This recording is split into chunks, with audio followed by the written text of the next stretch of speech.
I know it's my greatest failure as a writer. I did my best to show what it might be like to be a North Korean. I tried everything I knew to try and get people to think what it would be like for 10 minutes to be a North Korean. The misery, the pointlessness, the horror, the crushing nothingness of being, and the deprivations and the humiliations that would be involved. I know I couldn't do it. I know I failed. But it taught me one thing. It answered a question I'd had since I was very small. I used to wonder what paradise would be like as described by my preachers and tutors. They said, well, it'll be eternal praise. You get all the time to praise. You sing praises the entire time to someone who, in creating you, was doing only what came naturally. I used to think, that sounds like hell to me. But I used to think also, but fortunately, a bit like hell, I couldn't quite imagine it. Now I can. Now I've been to a state where that's the case. Now I've been to where eternal praise is mandatory. Now I've seen a state. It has a dear leader and a great leader, as probably you know. The great leader, the dear leader, as perhaps you don't know, is not in fact the president of North Korea. He's only the head of the party and of the armed forces. His late father is still the president. Thus we have a necrocracy. Or you might say a mausolocracy, or a thanatocracy. And you may notice also only one short of a trinity. And that's what you have to praise from dawn till dusk. So now I know what it would be like. But there's this one exception. You can get out of North Korea. You can die. And it's over. You can't do that with monotheism. They've only just started with you. Well, you laugh. I'm trying to make you cry, and you laugh. Imagine how I feel. In the Old Testament, you find, as I say in my book in one or two chapters, you find the warrant for racism, genocide, slavery, witch burning, mutilation of infants, and all the rest of it. That's all mandated. Not just praised, but mandated. It's pretty rough, notoriously rough. But when the earth closes over you after these treatments, that's it. There's no talk of punishing the dead.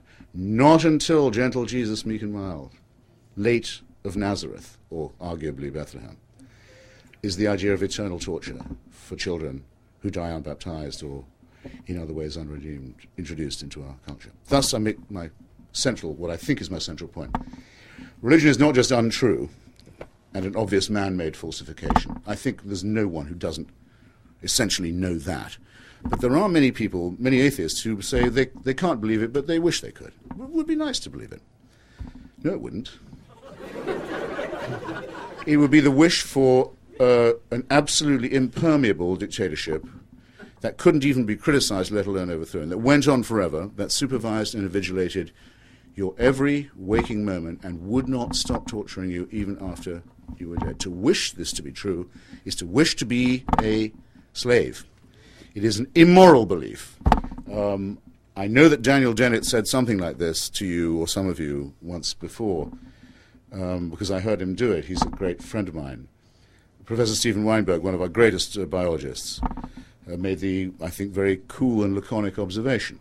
In an average, ordinary moral, universal moral society, people of goodwill will do such good as they can, and those who are sociopathic or psychopathic will do as much evil as it seems to them possible to do. But if you want to get good people to do wicked things, you need religion. Who of average moral sensibility would mutilate the genitals of a child, for example? Would say, here, I've had a baby. A gift from God, perhaps, who is, by the way, a perfect designer. And what could be a better instance, if you felt that, than looking at a newborn? Maybe there is a perfect design at that. But on the other hand, if we sawed away at the genitalia with a sharp stone, might look a bit better. And anyway, that's what it tells you to do. It's enough to make a cat laugh, isn't it? It would be if it wasn't so appalling, so obscene, so tragic, and so nasty. To blow yourself up in an old people's home in Netanya on Passover is to commit an action that will be praised from minarets and along the electronic media by evil old mullahs every day. No such action could be possibly endorsed by a person of average morality. if it were not endorsed supernaturally. I'm sure everyone here can think of their own favourite example. And so I probably would be trespassing on your time if I went on any further, but I get the impression that, kind of view as it is to come to celebrate my birthday and all, that probably it wouldn't have been quite like this a couple of years ago. I think there's a change in the zeitgeist going on, and I have every reason to think that what I say is correct.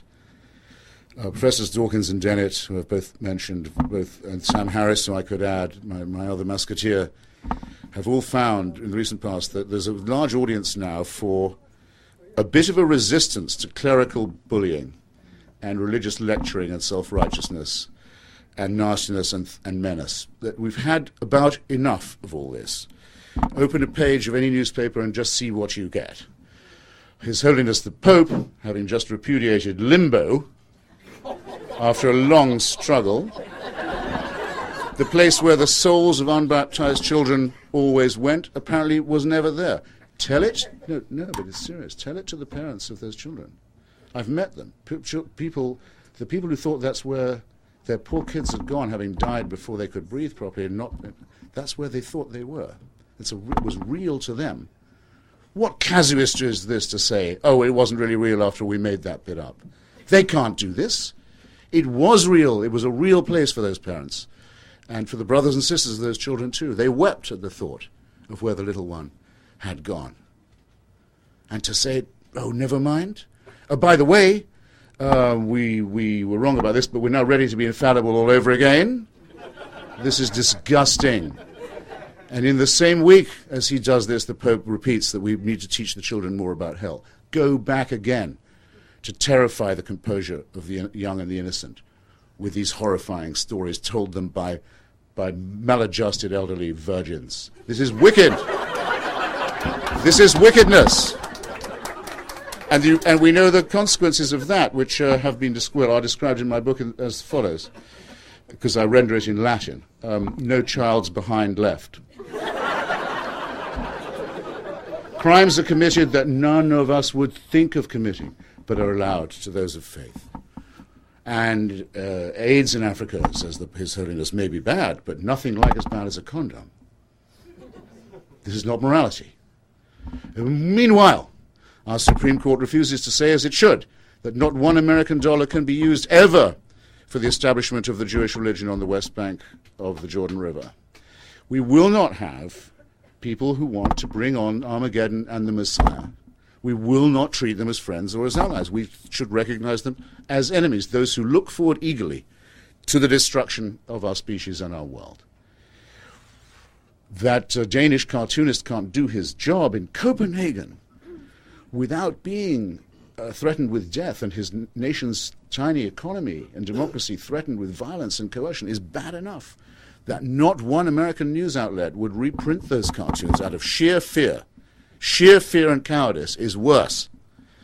And that Borders Books should pull from the magazine rack, the only magazine that I write for, it's called Free Inquiry, I recommend it to you, would say, oh, well, we know what to do about that. We're not selling it, is even worse. How much more of this are we going to put up with?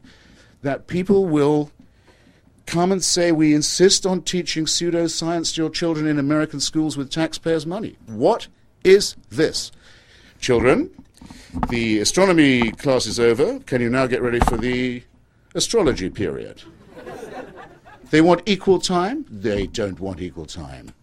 They want a dictatorship of pseudoscience and garbage. The chemistry class is over, but after the break, we'll be doing alchemy.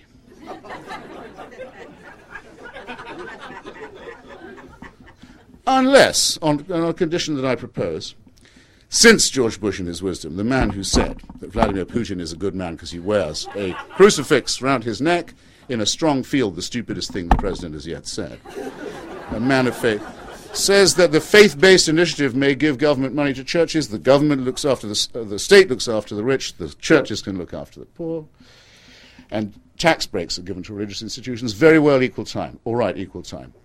All of those churches in receipt of subsidy or tax break must now teach evolution half the time in their Sunday schools and their religious services, and distribute the literature in their church porches.